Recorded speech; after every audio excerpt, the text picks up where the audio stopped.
요즘 슈퍼맨이라는 영화가 얼마 전에 개봉을 했어요. 슈퍼맨. 많은 사람들이 그 영웅을 참 동경을 합니다. 그리고 나도 그런 영웅과 같은 사람이 되면 얼마나 좋을까 그런 생각을 합니다. 그런데 이 슈퍼맨과 같이 진짜 위대한 어마어마한 그 슈퍼 파워를 가진 그러한 신앙인이 누구일까? 성경에서 찾아보면 기적의 선지자라 부르는 누가 떠오릅니까? 엘리야가 떠오릅니다. 오늘 우리가 읽은 그 대목이 바로 엘리야 선지자의 이야기죠. 엘리야 선지자는 정말 대단합니다. 잘 아시는 것처럼 이방 선지자, 바알 선지자 850명을 혼자 갈멜산에서 맞짱을 떠가지고 승리한 사람이 바로 엘리야입니다. 그뿐 아니라 그의 모든 행적이 정말 다 기적을 이어서 하나님께서 그를 어마어마하게 위대한 선지자로 세우신 사람이 바로 엘리야입니다. 그래서 그는 기적과 정말 뗄래야 뗄 수가 없어요. 그래서 이 엘리야를 야고보서 사도는 이렇게 얘기를 하는데, 우리 야고보서 5장 17절 18절 읽어보겠습니다. 엘리야는 우리와 성정이 같은 사람이로되 그가 비가 오지 않기를 간절히 기도한즉 3년 6개월 동안 땅에 비가 오지 아니하고 다시 기도하니 하늘이 비를 주고 땅이 열매를 맺었느니라. 아멘. 야, 어떤 일도 일어났다는 거죠. 그가 기도하니까 하늘이 닫혀서 3년 6개월 동안 비가 오지 않았대요. 이 엘리야가 어떤 사람입니까? 지금은 날씨 기상을 이렇게 통제하는 것이 지금도 불가능하죠. 그냥 기상을 예측하는 정도인데 얼마나 대단했는지 기도하니까 하늘이 닫히고 다시 기도했더니 하늘이 열리고 비가 내리는 이러한 놀라운 일이 벌어졌다고 합니다. 악한 아합이라는 왕, 그리고 그의 부인인 이세벨이 온 나라를 바알의 우상 섬기는 나라로 바꿔버렸기 때문에 이러한 일을 했던 것이 바로 엘리야죠. 그런데 여기에서 보면 이렇게 엘리야를 소개하고 있습니다. 엘리야는 우리와 성정이 같은 사람이다. 성정이 같은 사람이다. 성정이라는 말은 본성이라는 뜻이에요. 그러니까 엘리야라는 사람이 우리와 본성이 똑같다. 무슨 말입니까? 그와 우리가 다를 바가 없다는 뜻이죠. 똑같은 사람입니다. 그런데 그가 기도하니까 하늘의 문이 닫히고 기도하니까 하늘의 문이 열렸다는 겁니다. 그러니까 이 말은 어떤 의미가 있을까요? 우리와 똑같은 사람도 하나님이 사용하시면 이와 같이 놀라운 일을 이룰 수 있다. 하나님이 함께 하시면 이와 같이 기적의 역사가 우리를 통해 일어난다. 이게 하나님께서 주시는 메시지이죠. 그렇지만 이것이 전부가 아닙니다. 그가 우리와 성정이 같다는 것은 또 다른 측면이 있어요. 그도 역시 우리와 똑같은 인간이기 때문에 그가 아무리 대단한 기적을 응답을 받았다 할지라도 그에게도 우리와 같은 연약함이 있다 없다? 있다 하는 거죠. 그 역시 우리와 똑같은 견주어도 다를 바가 없는 연약함이 있고, 그 역시 힘들면 좌절하고 배가 고프면 허기지고 그가 힘을 다 소진하면 탈진하는 그러한 연약한 존재 역시 엘리야이다 하는 겁니다. 우리랑 그가 다를 바가 없어요. 그래서 엘리야의 이야기를 보면 정말 대단한 어마어마한 기적의 연속의 장면이 있는가 하면 그가 무너져서 힘들고 연약한 장면도 있습니다. 오늘 우리가 읽은 장면은 그의 어마어마한 승리의 내용이 아니라 그 이후에 찾아온 탈진과 그의 좌절의 한 부분입니다. 어느 정도로 그가 무너졌는가? 우리 열왕기상의 9장 4절 한번 읽어볼까요? 자기가 죽기를 원하여 이르되 여호와여 넉넉하오니 지금 내 생명을 거두시옵소서. 아멘. 무엇을 원하고 있습니까? 죽기를 원하여서. 무엇을 거두시옵소서? 내 생명을 거두시옵소서. 그러니까 한마디로 어떤 거죠? 하나님, 못 살겠습니다. 저 좀 죽여주세요. 죽여달라는 것도 기도가 될 수 있을까요? 그런 기도 해도 될까요? 게다가 이 사람은 선지자 아니겠습니까? 하나님이 진짜 어떻게 보면 그 나라에서 유일하게 소망을 가지고 사용하는 사람이 바로 엘리야입니다. 그런데 엘리야가 지금 괜찮아요? 괜찮지 않아요? 괜찮지 않아요. 그는 절대로 늘 괜찮아야 될 사람인데 지금 안 괜찮은 겁니다. 선지자가 이래도 되는 걸까요? 선지자가 이러면 됩니까? 안 됩니까? 안 되죠. 그런데 지금 엘리야는 그러면 안 되는데, 그러면 안 될 상황, 이런 기도하면 안 되는데 이런 기도까지 하나님 앞에 올리고 있습니다. 그는 우리와 성정이 같은 사람이었다는 거죠. 그도 아프면 아픔을 느끼는 연약한 인간이었다는 거예요. 예전에 이런 책이 있었습니다. 젊은이들에게 격려하기 위해서 쓴 책인데요. 김난도 교수가 썼던 아프니까 청춘이다, 이런 책이 있었어요. 그 책이 내용이 이렇죠. 그 젊은이들은 참 이렇게 살아감에 있어서 큰 고난과 장애를 겪을 수 있다, 힘을 내라, 그러면서 성장하는 거다, 이런 책이었어요. 그런데 그 책하고 비슷한 제목의 다른 책이 하는 건 그 다음에 나왔어요. 아플 수도 없는 마흔이다. 재밌죠? 아플 수도 없는 마흔이다. 아프니까 청춘이다. 그래, 아픔을 표현해도 되겠지만 마흔이라는 나이가 되면 안 아프다, 아프다? 아픈데 아픈 것을 표현할 수도 없다. 실제로 40대 정도 되면 부모님은 연로해지시고 애들은 한참 키워야 되고, 그렇죠? 직장 생활도 어느 정도 해서 나에게 어느 정도 자리가 잡히면 좋겠는데 그것도 잠시고 밑에서 치고 올라오고 위에서 누르고, 나이가 이렇게 되다 보니까 어느 정도 건강도 신경을 안 쓸 수가 없고 젊을 때와 같지 않고, 신앙생활뿐 아니라 이게 그 결혼 생활도 이게 하다 보니까 어느 정도의 권태기도 찾아오고, 그러니까 이 40대 한자로는 미혹됨이 없다 해서 불혹, 흔들리지 않는다, 그 정도 나이가 되면 흔들리지 않는다라고 하지만 요즘 이 시대의 40대는 더 흔들리는 시대다. 아플 수도 없다. 공감되세요? 실제 그렇죠. 아플 수도 없습니다. 사실 이 마흔이라는 이 나이는 가정을 떠받쳐야 될 가장의 나이기도 하고 자녀를 양육해야 될 엄마의 나이기도 합니다. 그런데 절대 아프면 안 되지만, 지금 엘리야가 아프면 안 되지만 쓰러진 것처럼 우리도 마찬가지라는 거예요. 엄마가 몸살 감기라도 걸렸다, 그러면 집이 어떻게 됩니까?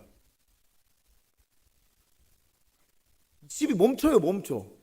애들은 이제 갈 바를 알지 못하고 그냥 코 흘리고 다니고 밥도 못 먹고 다니고, 그죠? 엄마가 아프면 돼요, 안 돼요? 왜 한번 아프고 싶으세요? 엄마 아프면 안 되잖아, 그죠? 엄마는 아프면 안 돼요. 그런데 엄마도 사람인지라 엄마도 아플 수 있어요. 아프면 안 되는데, 넘어지면 안 되는데 엄마가 넘어질 수가 있어요. 엄마만 그렇습니까? 남편, 아버지, 가장도 그렇습니다. 가장은 어떤 이제 그 집을 떠받드는 기둥이나 마찬가지인데, 가장이 낙심이 돼서 좌절해서 넘어지고 쓰러진다. 가장은 절대로 쓰러지면 안 됩니다. 그래서 가장 중요해서 가장이에요. 네, 가장 중요하잖아요. 가장 중요해요.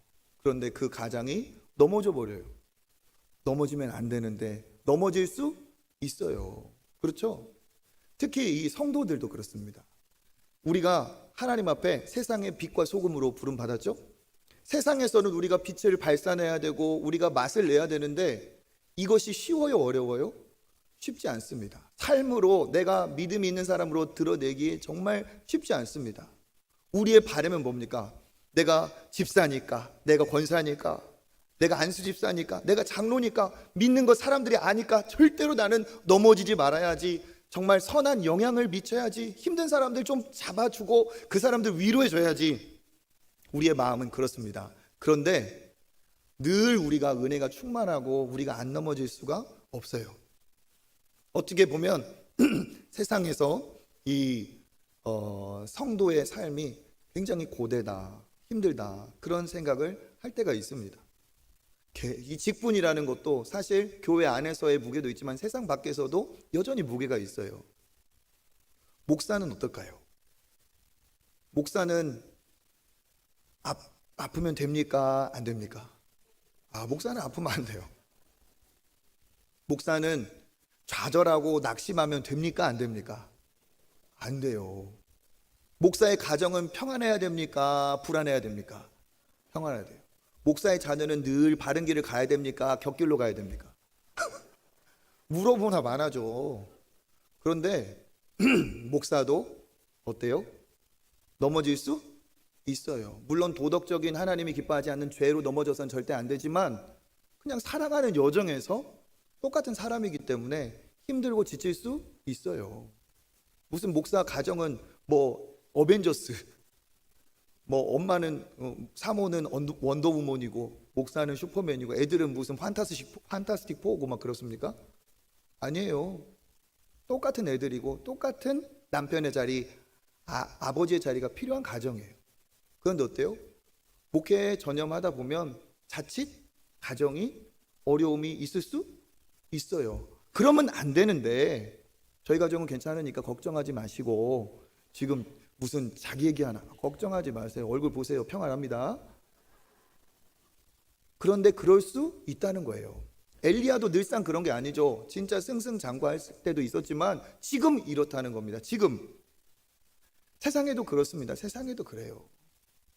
뭐 행복을 전하는 많은 강연자들 있죠. 뭐 김창옥 씨를 비롯해서 그런 사람들도 그냥 다 오픈을 했어요. 나도 우울증 환자입니다.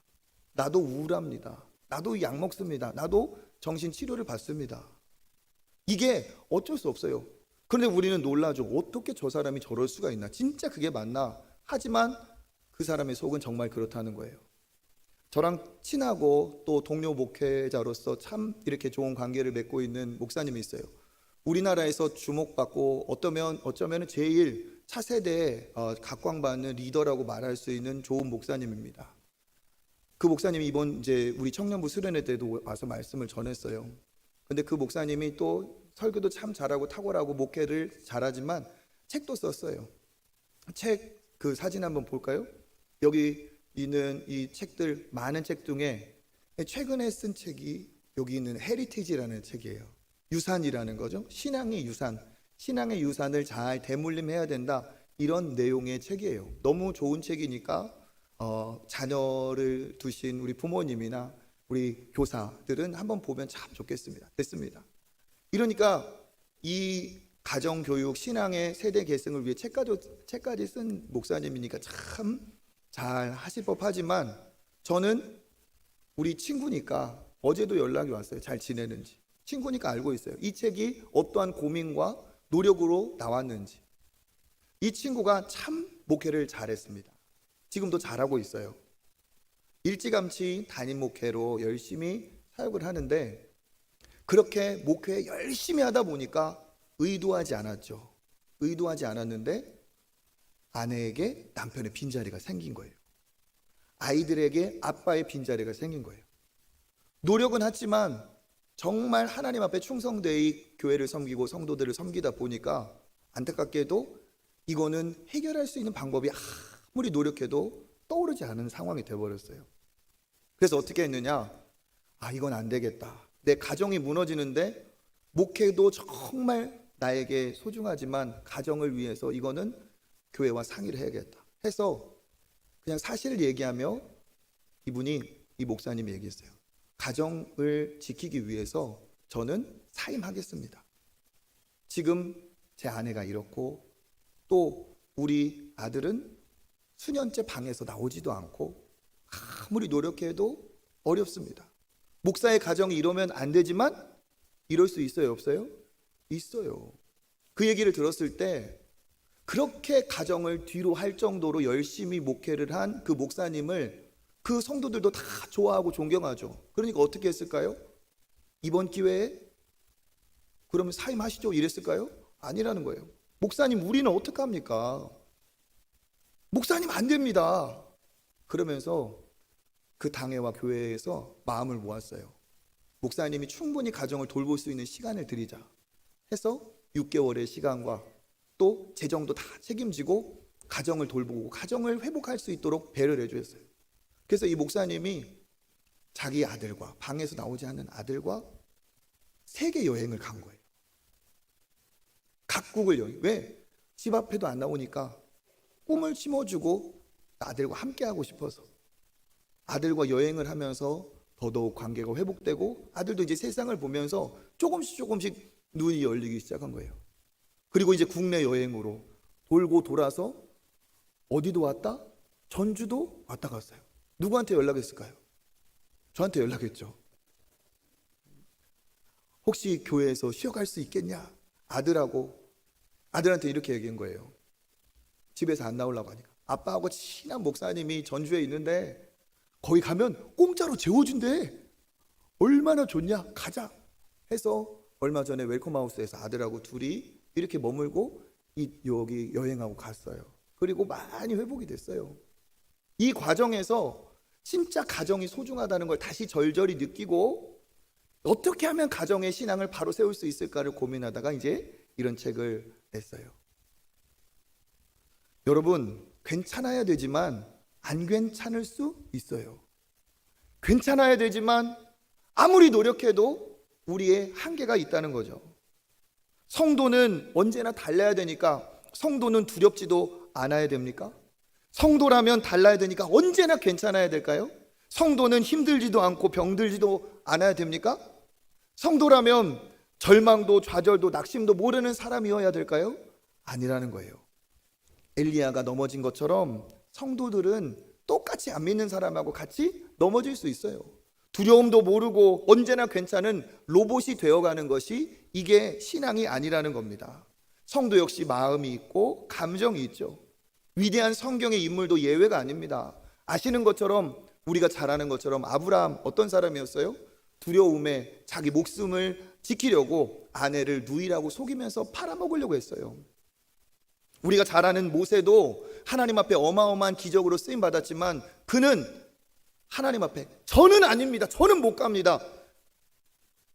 그렇게 여러 번 반복해서 자기는 못한다고 했던 패배주의자가 모세였습니다. 여호수아에도 마찬가지죠. 왜 여호수아에게 강하고 담대해라 두려워하지 말아라 왜 하나님이 그렇게 계속 말씀하실까요? 여호수아 역시도 두려워 떨던 사람이었기 때문에 그렇습니다. 우리가 잘 아는 다윗도 대단한 왕이지만 그는 원래 도망자였어요. 도망자. 어디까지 도망가냐? 적국 블레셋까지 도망갔어요.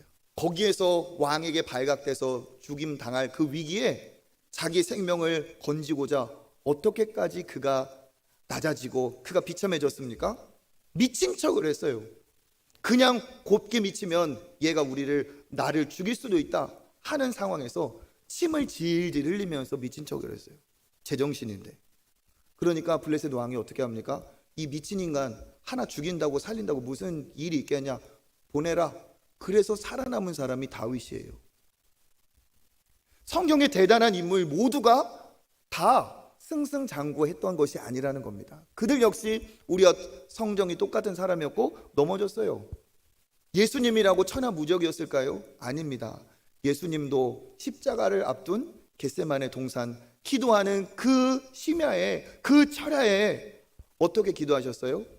아버지여 하실 수만 있으면 이 잔을 내게서 옮겨주세요. 예수님 역시도 두려움이 있었고 그 짊어져야 된 어마어마한 그 무게와 사명감에 그 역시 힘들었다는 거예요. 왜 괜찮아야 됩니까? 자리가 있고 책임이 있으니까 괜찮아야 돼요. 그런데 모든 사람은 괜찮지 않을 수 있다는 겁니다. 혹시 오늘 여기에 계신 분들 중에 정말 이거 내 얘기가 남 얘기가 아니고 내 얘기 같은데 하는 분들이 있다면 오늘 이 말씀을 하나님이 여러분에게 주시는 말씀으로 받으시기를 주님의 이름으로 축복합니다. 그런 분들에게는 이런 말을 드리고 싶어요. 정말 수고하셨다. 힘들다고 말해도 괜찮다. 힘들다고 말해도 괜찮다. 힘들어도 괜찮고 오히려 여기까지 버틴 것을 오히려 인정해드리고 잘했다고 칭찬해주고 싶습니다. 왜? 여기까지 살아있는 것만도 얼마나 지금 잘하고 계신 거예요. 그렇죠? 여기까지 이른 것만 해도 얼마나 노력했기 때문에 이 자리에 있는 건 아니겠습니까? 하나님이 주시는 위로와 축복을 얻으시기를 축복합니다. 그러면 신앙인은 어디에서 달라야 되는가? 엘리야의 이야기에서 있습니다. 그가 왜 그렇게 무너질 수밖에 없었는지 열왕기상 19장 2절 읽어보겠습니다.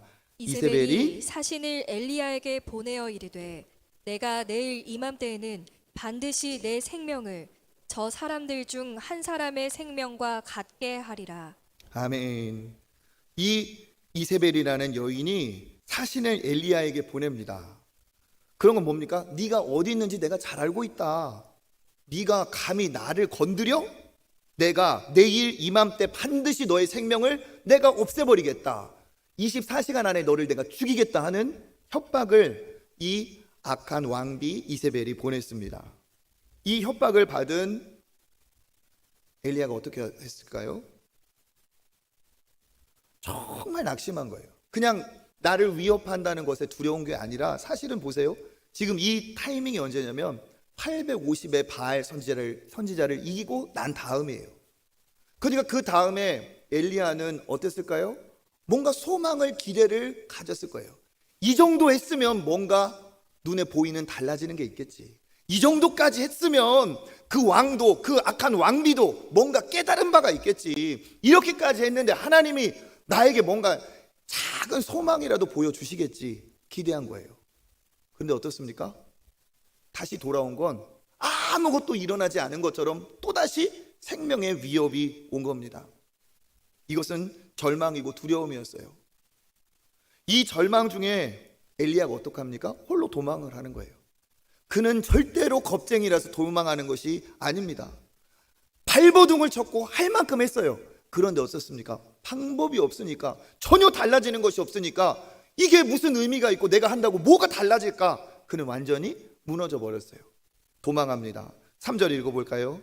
그가 이 형편을 보고 일어나 자기의 생명을 위해 도망하여 유다에 속한 브엘세바에 이르러. 아멘. 브엘세바가 어디냐 하면 북이스라엘에서 이걸 통과해 가지고 남유다의 제일 아래, 우리로 말하면 땅끝 마을이에요. 그렇게 밑으로 도망했어요. 거리상으로 보면 직선거리로 150km 정도가 되고 길 따라오면 200km 정도는 되는 거리를 도망을 한 거예요. 이건 그냥 단지 도망이 아니라 이 상황에서 벗어나고 싶은 거예요. 이제는 다 싫고 뭐 기적이고 선지자고 다 싫고 그냥 나는 그냥 아무것도 모르겠다. 탈출을 한 겁니다. 그러면서 어떻게 합니까? 광야로 들어가요. 지금 곁에 한 명의 보조자 사환이 따라오고 있었는데 이제는 너도 됐다. 혼자 이 브엘세바에서 광야로 하루를 더 들어갑니다. 거기에서 어떻게 한 거예요? 우리가 지금 읽은 것처럼 죽여주십시오, 못 살겠습니다, 그 한탄을 하고 있어요. 우리 4절 읽어보겠습니다. 자기 자신은 광야로 들어가 하루길쯤 가서 한 로뎀나무 아래에 앉아서 자기가 죽기를 원하여 이르되 여호와여 넉넉하오니 지금 내 생명을 거두시옵소서. 나는 내 조상들보다 낫지 못하니이다 하고. 아멘. 얼마나 절망적입니까? 죽기를 기도하고 있어요. 죽기를 기도하고 있어요. 내용은 절망적이에요. 그런데 아까 말씀드렸던 것처럼 신앙인이 그러면 이 좌절과 낙심 중에 뭐가 달라야 될까? 여기서부터 다르다는 거예요. 내용은 완전히 절망적이고 아무 소망이 안 보이는 것 같은데 지금 엘리야는 광야로 들어갔습니다. 사람을 만나러 갔을까요? 아니라는 거예요. 사람을 만나러 간 게 아니라 아무도 없는 광야를 통과하여서 거기에 간 이유는 뭡니까? 누구를 만나기 위해서? 하나님을 만나기 위해서. 누구에게 자기의 마음을 털어놓기 위해서? 하나님께 털어놓기 위해서. 이게 중요하다는 거죠. 엘리야는 어떤 사람이냐? 낙심하고 좌절해서 다 포기하고 싶고 죽고 싶었지만 넘어져도 누구 앞에 넘어진 겁니까? 하나님 앞에 넘어진 거예요. 여러분, 이러한 사람이 되시기를 축복합니다. 우리가 슈퍼맨이어서 안 넘어지는 게 아니에요. 그런데 우리가 다른 점이 있다면 넘어져도 어디에 넘어져야 되죠? 하나님 앞으로 나아가서 하나님께 넘어져야 됩니다. 그 광야에서 엘리야는 죽고 싶습니다. 죽여주십시오. 어떻게 해요? 자기의 마음속에 있는 것을 감추지 않습니다. 다 드러내고 있어요. 하나님 아시죠? 내가 얼마나 살아보고자, 살려보고자, 나라를 새롭게 해보고자 노력했는지 아시죠? 아무것도 달라진 거 없습니다. 그냥 저 죽고 싶습니다. 죽여주십시오. 조상들은 대단했을지 모르겠지만 저는 그런 사람 아닙니다. 저 죽여주십시오. 내용은 절망 중이지만 하나님을 만나고 있고 하나님께 모든 것을 털어놓고 있어요. 그러니까 그의 광야로 간 것은 하나님을 향해 간 거죠. 우리가 아는 시편 중에 시편의 장르 중에 탄식시라는 장르가 있습니다. 탄식이 뭐예요? 내가 갖고 있는 슬픔과 애통함을 하나님 앞에 털어놓는 것이 탄식이죠. 그러니까 시편의 장르로 보면 탄식의 시, 탄식시가 있어요. 그런데 탄식시가 시편 150편 중에 분량으로 치면 어느 정도냐? 3분의 1이에요. 그러니까 다윗을 비롯한 시편의 기록자들은 어떻게 했느냐? 항상 즐겁고 행복하지 않았지만 넘어지고 좌절하고 슬플 때 그들은 어떻게 했다는 겁니까? 하나님을 찾았다는 거예요. 하나님을 찾고 그 하나님 앞에 탄식했다는 거죠. 오늘 엘리야와 같이 하나님 힘들어요, 어려워요, 모든 것을 쏟아냈습니다. 이것이 믿음의 사람의 방법이고 믿음의 길입니다. 사람을 의지하지 않고 사람에게 쏟아놓지 않고 하나님께 의지합니다. 그런데 그 하나님은 어떤 분입니까? 하나님은 살아계신 하나님이고 우리의 진정한 하늘 아버지 되시는 줄 믿습니다. 하나님은 졸지도 주무시지도 않고 우리의 기도를 듣고 계세요. 사람들은 말하면 들을 때 하고 잊어버리겠지만, 사람을 만나려면 찾아가야 되겠지만 하나님은 그런 분이 아니에요. 하나님은 어디에도 계십니까? 광야에도 계십니다. 아무도 없는 곳에 하나님이 계세요. 사람들은 얘기하다 졸고 잠자고 나를 잊어버릴지 모르겠지만 하나님은 어떤 분이냐? 졸지도 주무시지도 않고 우리에게 귀를 기울이시는 분이신 줄 믿습니다. 사람들은 설명해줘야 알아요. 사람들은 설명해줘야 알아요. 하지만 하나님은 이미 다 알고 계세요. 이미 다 알고 계세요. 24시간 어디에 있든지 우리를 우리보다 다 더 잘 아시는 주님께 많은 얘기하지 않아도 됩니다. 그냥 하나님 아시지요? 하나님, 내가 얼마나 슬프고 내가 얼마나 아프고 내가 얼마나 괴로운지 하나님은 아시지요? 잘 아시는 하나님만 우리를 가장 잘 이해할 수가 있습니다. 사람들은 조상보다 너는 못하다 얘기했을지 모르겠지만 하나님은 절대로 비교하지 않고 엘리야를 존재 자체로 기뻐하시는 하나님이십니다. 그러니까 우리가 낙심하고 좌절할 때, 내가 정말 힘이 나지 않을 때 어떻게 해야 되죠? 해야 될 일이 다른 것이 아닙니다. 하나님을 독대하는 거죠. 하나님을 만나는 것입니다. 그 하나님은 어떤 하나님이냐? 우리의 모든 것을 다 들어주시는 하늘 아버지, 아빠 아버지이신 줄 믿습니다. 이것이 신앙인에게 있어야 되고 이것이 신앙인이 안 믿는 사람과 다른 점입니다. 그 하나님은, 그 아버지는 은밀한 중에, 아무도 없는 중에도 그 골방에서도 우리의 기도를 들으시는 하나님이신 줄 믿습니다. 은밀한 중에 예수님이 말씀하고 계시죠. 마태복음 6장 6절입니다. 너는 기도할 때 내 골방에 들어가 문을 닫고 은밀한 중에 계신 내 아버지께 기도하라. 은밀한 중에 보시는 내 아버지께서 갚으시리라. 아멘. 은밀한 중에 아무도 없어요. 그런데 두 번이나 얘기하고 계시죠. 은밀한 중에 계신 내 아버지, 은밀한 중에도 보고 계시는 내 아버지께서 갚으시리라. 그 찬양처럼 늘은 미리 보시는 주님, 그 은혜를 베푸시리. 아무도 보지 않아도 은밀히 계신 그 아버지께서 보고 계시다는 거예요. 그러니까 하나님을 독대하는 거죠. 우리가 때로는 기도하고 싶어도 힘이 나지 않을 때가 있어요. 그럴 때 우리의 신음까지도 들으시는 분이 누구세요? 하나님 아버지세요. 우리 출애굽기 6장 5절 읽어보겠습니다. 이제 애국 사람이 종으로 삼은 이스라엘 자손의 신음소리를 내가 듣고 나의 언약을 기억하노라. 아멘. 무엇을 듣고? 신음소리를 듣고 나의 약속을 기억하고 너를 구원하리라. 그래서 하나님께서 바로의 손에서 그들을, 이스라엘을 구원하셨습니다. 그런데 여기에 무엇을 들었다고요? 신음소리를 내가 들었다. 이번에 중고등부 수련회 가서 말씀을 전하시는 우리 목사님이 그 얘기를 하더라고요. 신음소리가 뭐냐? 하나님은 우리의 신음소리도 듣는다. 그런데 신음소리가 뭐냐? 신음소리는 일부러 내는 소리가 아니다. 듣고 보니까 맞아요. 신음소리를 일부러 내는 사람이 어디 있어요? 이상하죠. 이게 정신이 이상한 거죠. 그런데 신음소리는 어떤 겁니까?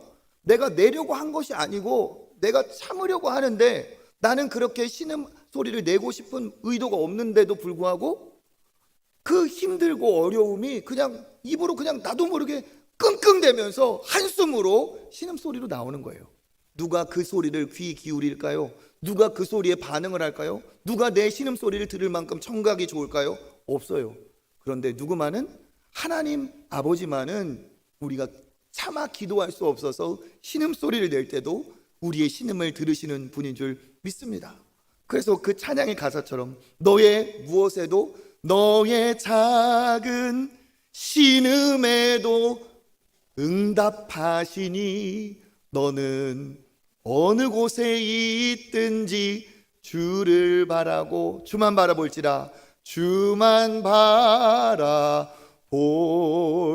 바라볼지라. 아멘. 왜 우리가 주만 바라봐야 됩니까? 우리의 신음소리를 귀 기울이고 계시는 아버지가 계시기 때문에 그 하나님을 믿고 가는 거죠. 우리가 왜 새벽에 나와서 하나님 앞에 기도하고 왜 금요철에 나와서 이렇게 탄식을 하고 마음을 쏟아 놓습니까? 그 자리가 바로 아빠를 만나는 자리이기 때문에 그렇습니다. 힘들면 기도하지 않고 내 신음소리라도 내시길 바랍니다. 그러면 하나님은 그 신음소리를 들으시고 응답하시는 분이세요. 야, 너 그 정도밖에 안 되냐? 너 왜 그러냐? 너 그 어마어마한 기적을 보고서도 그럴 수 있냐? 나는 너의 소리를 듣고 싶지 않다. 책망하고 질책하고 외면하시는 하나님이 아닙니다. 그분은 우리의 하늘 아버지세요. 아버지께 털어놓으면 아버지는 어떻게 합니까? 아버지는 맞아주시고 아버지는 다 들어주시는 거예요. 아버지께 가릴 것이 없습니다. 아버지에는 안전하신 분이에요. 무슨 얘기를 해도 괜찮아요. 무슨 얘기를 해도 들어주시는 분이 하나님 아버지이신 줄 믿습니다. 그러면 그 하나님이 어떻게 하세요? 받아주시고 맞아주시고 위로하시고 그 하나님이 새 힘을 주시는 줄 믿습니다. 여기에서 하나님께 가는 이유가 있는 것이죠. 여러분, 우리가 절망해도 괜찮은 이유가 뭡니까? 절망해도 좋은 이유, 괜찮지 않아도 괜찮지 않다고 얘기할 수 있는 이유가 뭡니까? 하나님이 그 모든 것을 들어주시고 위로해 주시는 분이시기 때문에 그런 줄 믿습니다. 나갔을 때 하나님이 그를 어떻게 하시느냐? 물리치지 않고 하나님이 얘기하세요. 우리 5장을 상반절 읽어보겠습니다. 로뎀나무 아래에 누워 자더니 천사가 그를 어루만지며. 아멘. 누워 자는 거죠. 이 누워 자는 것은 그냥 골아 떨어진 정도가 아니고 실신하고 탈진하고 기절한 것처럼 누워버린 거예요. 이때 어떻습니까? 천사가 와서 잠들어 있는 엘리야를 어루만집니다. 이 어루만지는 천사는 누구의 손길입니까? 하나님 아버지의 손길이에요. 엘리야는 자다가 마치 어린 시절에 끙끙대며 아파서 잠들었을 때 따뜻하게 나를 만져주시는 엄마의 손길과 같은 그런 사랑을 느꼈을 겁니다. 여러분, 하나님이 아버지니까 하나님이 아빠의 모습만 있다고 생각하지 마세요. 하나님은 한 분이시죠. 그 아빠 하나님의 사랑 안에 엄마의 모성보다 더 진한 사랑이 하나님 안에 있어요. 그러니까 하나님이 만져주셨다는 건 마치 병치레에서 끙끙대면서 잠들어 식은땀을 뻘뻘 흘리는 그 아이 곁에 차마 아이를 두고 잠들지 못하는 엄마가 그 아이의 이마에 손을 얹고 수건으로 닦아주고 잠들지 못하고 뜬 눈으로 어루만져주면서 내가 차라리 아프고 말지 이 아이가 낫기를 바라는 그 엄마의 이 모습이 바로 하나님의 모습이라는 거예요. 하나님은 어떤 분이냐? 우리의 아픔을 외면하는 분이 아니고 우리의 쓰러진 모습을 아시고 만져주시는 분이에요. 이 말씀이 육신이 되어 오신 분이 예수님이죠. 예수님 어떠셨습니까? 예수님은 병자를 그냥 고치실 수도 있어요. 그런데 예수님은 어떻게 고쳐주셨어요? 맹인들이라면 눈을 만져서 고쳐주시고, 열병이 든 베드로의 장모는 만져서 고쳐주시고, 심지어 제일 더러운 병이라고 했던 나병 환자도 어떻게 고쳐주십니까? 만져서 고쳐주세요. 우리 마가복음 1장 41절 42절 읽어보겠습니다. 예수께서 불쌍히 여기사 손을 내밀어 그에게 대시며 이르시되 내가 원하노니 깨끗함을 받으라 하시니 곧 나병이 그 사람에게서 떠나가고 깨끗하여 진지라. 아멘. 왜 만지셔요? 불쌍하니까 만지세요. 불쌍하니까 손을 내밀어서 손을 대요. 이 나병 환자는 돌에 맞아본 적은 있지만 어떤 사람도 만져준 바가 없는 사람이에요. 왜? 그를 만지면 부정한 사람이 됩니다. 누구도 만질 수 없고 만지지도 않고 돌만 만졌던 그 진물이 흐르고 고름이 잡힌 그 피부를 누가 만져주세요? 불쌍히 여기신 예수님이 만져주세요. 그러면서 뭐라고 말합니까? 그냥 입으로 선포하실 수도 있는데 생각만으로도 고치실 수 있는 예수님이 만져주시고 그를 어떻게 하세요? 깨끗하여져라. 그러니까 그 나병이 깨끗하여진지라. 하나님은 우리를 멀리하지 않고 이 터치, 하나님은 우리를 만져주시는 분이에요. 오늘도 그런 자리가 되시길 축복합니다. 하나님 앞에 나아가면 하나님이 진짜 나에게 영적으로 임재하셔서 나를 만지시고 고치시고 회복시키는 것이 실제로 일어나요. 실제로. 그것을 느끼시고 회복하시는 여러분 되시기를 축복합니다. 그리고 어루만짐 속에 엘리야가 눈을 뜨죠. 그때 어떻게 합니까? 우리 5절의 하반절 읽어보겠습니다. 그에게 이르되 일어나 일어나서 먹으라 하는지라. 6절 본즉 머리맡에 숯불에 구운 떡과 한 병 물이 있더라. 아멘. 어떻게 하시죠? 그에게 말씀하십니다. 따뜻하게 일어나서 이제 먹어라. 봤더니 숯불에 구운 떡과 한 병의 물이 있어요. 누가 준비한 걸까요? 하나님이 준비하신 거죠. 하나님은 어떤 분이십니까? 우리를 위해 우리가 회복할 수 있도록 준비하시는 분이신 줄 여러분 믿으시길 바라겠습니다. 여호와 이레의 하나님, 준비하시는 하나님은 우리에게 공급하시는 하나님, 우리를 위해 먹이시는 하나님입니다. 에덴의 동산에 먹을 것이 풍성하였고 오병이어의 기적에 먹을 것이 풍성히 일어난 것처럼 주님은 엘리야를 먹이시고 계세요. 여러분, 하나님이 먹이시는 축복을 누리시길 바랍니다. 그리고 이 먹이시는 것은 어떤 거예요? 예수님조차도 정말 제자들을 잘 먹이셨어요. 예수님이 손수 아침상을 차려서 제자를 먹인 적이 있습니다. 요한복음 21장 12절 읽어보겠습니다. 예수께서 이르시되 와서 조반을 먹으라 하시니 제자들이 주님이신 줄을 아는 고로 당신이 누구냐 감히 묻는 자가 없더라. 아멘. 조반을 먹으라 하는데 당신 누굽니까? 묻는 자가 없어요. 왜 그럴까요? 다 예수님 모른다고 배신했던 자들이에요. 부활하신 예수님이 찾아와서 너희들이 그럴 수 있냐 이 자식들, 이러지 않으셨어요. 다시 물고기 잡으러 간 그들에게 아침상을 차려서 힘들지 먹어라 주시는 분이세요.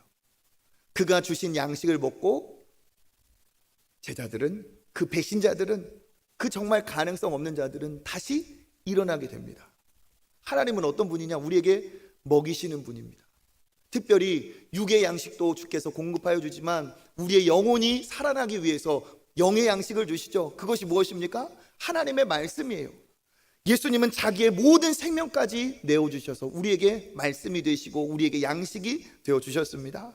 요한복음 6장 35절 읽어보겠습니다. 예수께서 이르시되 나는 생명의 떡이니 내게 오는 자는 결코 줄이지 아니할 터이요 나를 믿는 자는 영원히 목마르지 아니하리라. 아멘. 나는 생명의 떡이니까 내가 공급하여 주겠다. 뭡니까? 자기의 목숨까지 십자가에서 내어주시는 분이 예수님이에요. 우리를 먹이시는 분. 예수님은 오늘도 동일하십니다. 예수님을 믿는 자에게는 이와 같은 놀라운 은혜의 복을 주실 줄 믿습니다. 힘들고 지쳐서 혼자 낭망하고 낙심할 것이 아니라 예수님은 지금도 말씀하십니다. 누구든지 목마르거든 내게로 와서 마시라. 나를 마시는 자는 그 배에서 생수의 강이 흘러 나오리라. 누구든지 수고하고 무거운 짐진 자들아 다 내게로 나오라. 내가 너를 쉬게 하리라. 이게 예수님이세요. 하나님 앞에 나아갈 때 하나님께서 그렇게 우리를 회복시켜 주시는 줄 믿습니다. 그리고 이 사람이 어떻게 합니까? 엘리야가 먹고 다시 쓰러져요. 그런데 하나님이 뭐라고 말씀하세요? 야, 일어나야지. 야, 먹었으면 일해야지. 안 그러세요. 어떻게 하십니까?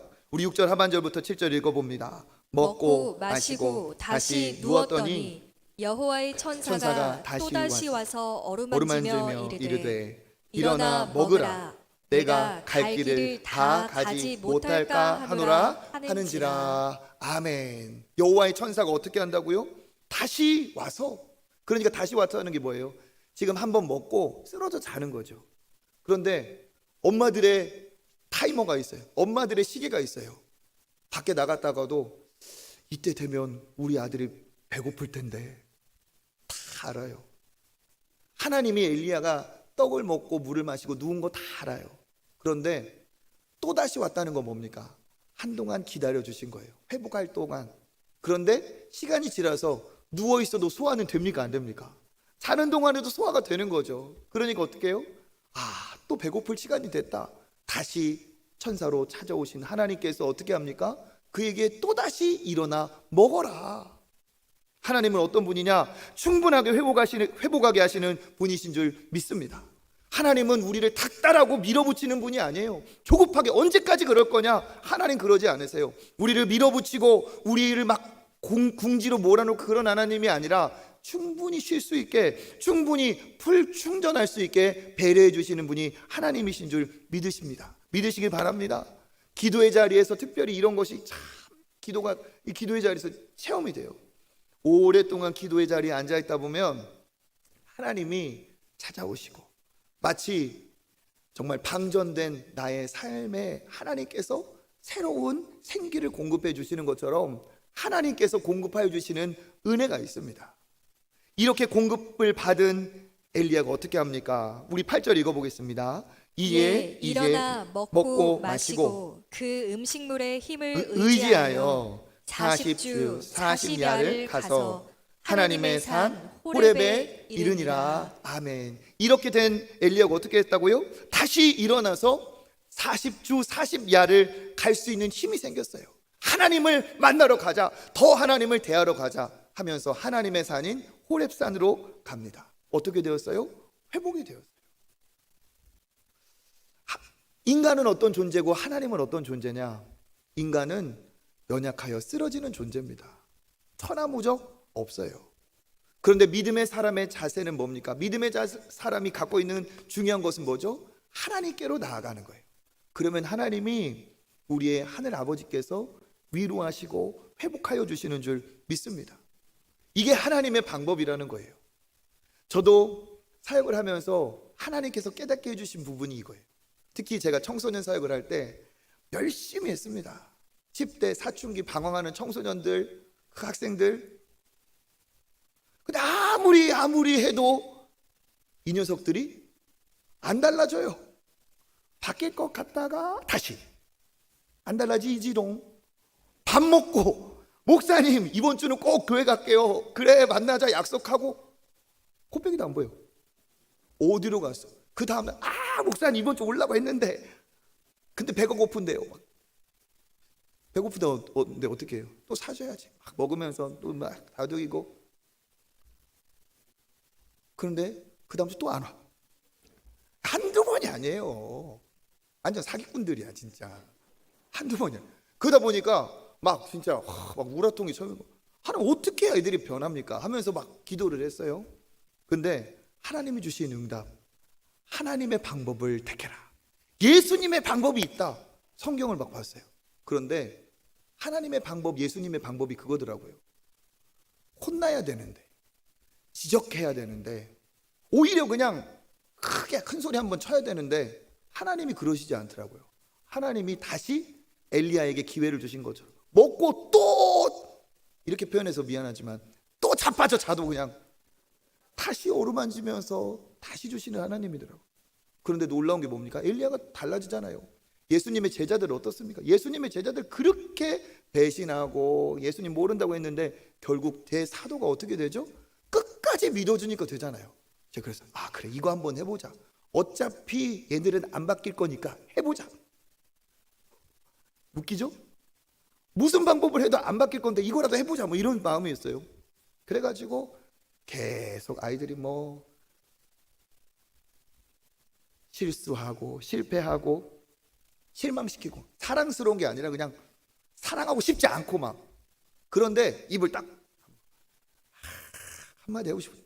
괜찮아, 너도 할 수 있어, 하나님 너 사랑하셔 이놈아 막 하면서. 배고파? 그래 밥 먹자. 어제 사준 놈 오늘 또 사주고 뭐 우리 집에서 재우고 뭐 별거 다 했어요. 그랬는데 이게 밑 빠진 독에 물 붓긴 줄 알았는데 설마 이 방법이 되긴 될까? 진짜 계속하고 계속했어요. 그런데 어느 날 뭔가 조금씩 보이는 거예요. 애들이 달라져요. 뭔가 변화가 있어요. 달라지는 거예요. 너무 신기해요. 막 책망하고 지적하고 너 이거밖에 못하냐, 너 약속 진짜 안 지킨다, 뭐 이런 얘기할 때는 안 바뀌던 애들이 그럴 수 있지 뭐, 약속은 뭐 깨질 수도 있는 거야 이러면서 또 약속하자 이랬는데 애들이 약속을 지키기 시작하고 달라지는 거예요. 너무 신기했어요. 관찰을 해봤어요. 분석을 해봤어요. 어떻게 이 아이들이 달라지나 봤더니 그 아이들의 마음이 바뀌는 거예요. 어떻게? 지금까지 나를 믿어준 어른 못 만나봤다. 학교에서도 그렇고 선생님도 몇 번 하다가 나한테 실망하고 심지어 부모님조차도 나에게 많이 실망하셔서 나에게 기대를 하지 않는 것 같은데 저 이상한 목사가 계속 밥을 사주면서 할 수 있다고 하고 믿는다고 하고 사랑한다고 하고 하니까 얘네들이 처음에는 긴가민가 하다가 나중에는 이거 진짜 나 사랑하나 보다, 진짜 나를 기대하나 보다, 마음의 변화가 온 거예요. 그러다 보니까 이 아이들이 자기를 믿어주는 그 사람은 실망시키고 싶지 않은 거야. 나를 기대한다고, 내가 어떻게 살아도 나를 기대한다고 하는 그 사람한테는 내가 좋은 모습을 보여주고 싶은 거예요. 엄마가 그렇게 공부하라고 해도 공부 안 했던 녀석이 자기를 믿어주는 목사님한테 성적 올랐다는 말 한마디 하고 싶어서 공부를 하기 시작하는 거예요. 성적표를 가져와서 목사님 저 성적 올랐습니다. 성적뿐 아니라 전 인격적으로 변하는 거예요. 제가 이걸 체험하면서 이거 진짜 예수님의 방법이 진짜 이게 맞구나. 사람이 책망하고 실수 실패에 대해 막 지적하고 이렇게 달라지는 게 아니라 먹이고 시간을 주고 기다려주고 끝까지 사랑해주고 믿어줄 때 그때 변하는구나, 그걸 깨달았어요. 그리고 나서 하나님이 사실 저에게 주신 감동이 크죠. 뭐냐? 나는 그럼 어떻게 변화됐나? 나같이 자격 없는 인간이 어떻게 목사가 돼서 얘네들에게 잘 살아보자, 똑바로 살자, 어떻게 내가 이렇게 되었나? 내 자신을 돌아봤어요. 근데 나 역시 하나님을 기쁘시게 한 것보다는 하나님을 속상하게 하고 하나님을 정말 원망하고 하나님이 나를 보시면 실망할 일들만 훨씬 더 많이 했어요. 그런데 하나님은 한 번도 나를 외면하지 않으시고 똑같이 사랑해 주시고 똑같이 은혜를 베풀어 주시고 어느 정도로 나를 위해 자기의 하나밖에 없는 아들을 보내주시기까지, 얼만큼 자기의 하나밖에 없는 생명을 나에게 주시기까지 나를 사랑하시고 나를 그렇게 믿어주시는 그 하나님을 만나고서야 나는 달라지고 싶었어요. 새 사람이 됐어요. 그래, 나 같은 인간도 목사가 됐는데 이 아이들이라고 왜 변하지 않겠나? 하나님의 사랑이면 될 수 있다. 그 믿음을 하나님이 주시고 그렇게 되었습니다. 여러분, 가장 느린 것 같지만 이게 가장 빠른 길이에요. 사람이 어떻게 변하나, 달리 말하면 오늘 엘리야처럼 사람이 어떻게 다시 힘을 얻고 살아나나, 우리는 잘하는 사람만 관심이 가요. 그래서 잘하는 그것만 생각해요. 못하는 거는 막 지적하고 책망하고 강력한 통제를 가하고. 아빠들이 잘하는 거 있어요. 충격요법. 전문이 아빠들은 이놈의 자식 한번 충격을 한번 줘서 그냥 정신 바짝 차리게 해야겠다. 너 그렇게 하면 이제 막 똥찌개 지고 막 이런 얘기 하는 거야. 그러면 아들이 진짜 충격은 받아. 막 게임한다고 막 컴퓨터 때려부시고 충격은 받아. 그런데 거기서 끝나요. 이제 아빠 안 봐. 충격만 받았어. 애들 안 달라져요. 어떻게 달라지느냐? 어루만져주고 여전히 아빠는, 여전히 엄마는 너를 사랑한다. 이렇게 할 때 사람이 달라지더라고요. 우리도 어떻게 달라졌습니까? 그 하나님의 사랑으로 바뀌었어요. 그런데 어떻습니까? 이 사랑을 할 수 있는 능력이 없습니다. 그 방법, 그 사랑이 우리에게 없어요. 그래서 우리가 누구에게 나가야 됩니까? 우리를 그렇게 사랑하시는 하나님 앞에 나가는 거예요. 하나님 앞에 나아가면 하나님이 우리를 그렇게 사랑해 주시고, 사랑의 원천이신 하나님 아버지께서 나에게 위로하시고 힘을 주시고 너를 속상하게 하는 그러한 것들 괜찮다. 그래도 너를 사랑한다. 주시는 은혜가 있고 어루만져 주시는 터치가 있고 다시 회복하게 하는 안식이 있고 그 안에서 어떻게 됩니까? 우리가 살아나는 거죠. 그러면 그 사랑으로 어떻게 합니까? 다시 보면 배우자를 위로하고 싶고 부모님께 감사하고 싶고 자녀들에게 격려해주고 싶은 사람으로 변한 거예요. 그러면 어떻게 됩니까? 그러한 따뜻한 어루만짐과 터치와 쉼이 나에게도 이루어지고 내 곁에 있는 아픈 자들, 지친 자들에게도 이루어집니다. 그래서 저는 여러분, 우리가 그런 공동체, 그런 사람이 되기를 원해요. 우리 옆에 있는 분들에게 한번 실습 한번 해봅시다. 자, 너 이거 잘했지 못했지 이거 마시고 정말 수고했습니다. 한번 해볼까요? 정말.